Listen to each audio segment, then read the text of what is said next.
The world is watching, holding its breath. Pope Francis, a figure of hope and change for many, has faced persistent health challenges. This has sparked intense speculation about his successor. The next pope will not only inherit the spiritual leadership of the Catholic Church, but also the immense responsibility of guiding it through a world grappling with conflict, climate change, and a crisis of faith. Who will the Cardinals choose? A reformer? A traditionalist? Or someone who can bridge the growing divides within the Church? Tonight we delve into the lives and beliefs of the leading contenders. These cardinals, whose names are whispered in the halls of the Vatican, could reshape the Catholic world as we know it. First on the list is Cardinal Pietro Parolin. Known as the Vatican Insider, Parolin is a name synonymous with the inner workings of the Holy See. As the Vatican Secretary of State, he has been Pope Francis's right-hand man and a key architect of the Pope's diplomatic efforts. Born in Ticino, Italy in 1955, Parolin's journey began in a small village near Vicenza. His experiences in diplomatic postings in Nigeria, Mexico, and Venezuela have shaped his worldview and given him a deep understanding of the Church's place in a globalized world. Parolin is known for his diplomatic skills, his ability to navigate complex geopolitical situations with a calm demeanor and a sharp intellect. Some see him as a pragmatist who understands the need for the Church to adapt to changing times. Others view him as a cautious figure, hesitant to push for radical change within the institution. If chosen, Parolin would bring to the papacy a wealth of experience, a deep understanding of Vatican bureaucracy, and a commitment to dialogue.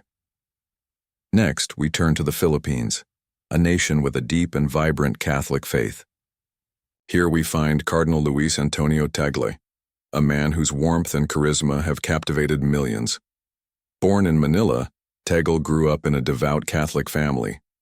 From a young age, he displayed a profound love for the Church and a deep sense of social justice. His commitment to the poor and marginalized has been a defining feature of his ministry. As Archbishop of Manila, he saw firsthand the struggles of ordinary Filipinos and advocated for the Church to be a voice for the voiceless. Tagle is known as a gifted communicator, capable of explaining complex theological concepts in a way that resonates with everyday people. His appointment to lead the Vatican's Congregation for the Evangelization of Peoples signals his global vision for the Church. If elected Pope, Tagle would mark a historic shift away from the Eurocentric leadership that has characterized the papacy for centuries. Now we travel to Canada, a nation with a complicated relationship with the Catholic Church. Here we find Cardinal Marc Ouellet, a staunch defender of traditional Catholic doctrine. Raised in a devout Catholic family in Quebec, Ouellet's early years were steeped in the rituals and teachings of the Church. His intellectual curiosity led him to study theology, earning a doctorate from the Pontifical Gregorian University in Rome. Throughout his career, Ouellet has been unwavering in his commitment to Catholic orthodoxy. As Archbishop of Quebec, he firmly defended traditional views on issues like abortion, same-sex marriage, and the role of women in the Church.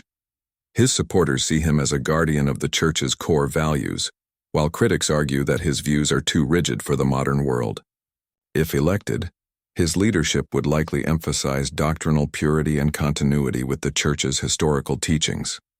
Next, we turn to Ghana, a country where Catholicism is thriving. Here, we find Cardinal Peter Turkson, a man whose charisma, intellect, and commitment to social justice have made him a leading voice in the Church. Born in the small town of Wasan Suta, Turkson grew up in modest circumstances. His deep faith and awareness of social inequalities shaped his theological outlook, leading him to believe that the Church must actively fight against injustice. As Archbishop of Cape Coast, Turkson saw firsthand the devastating effects of poverty, disease, and conflict. His advocacy for the marginalized has garnered international attention.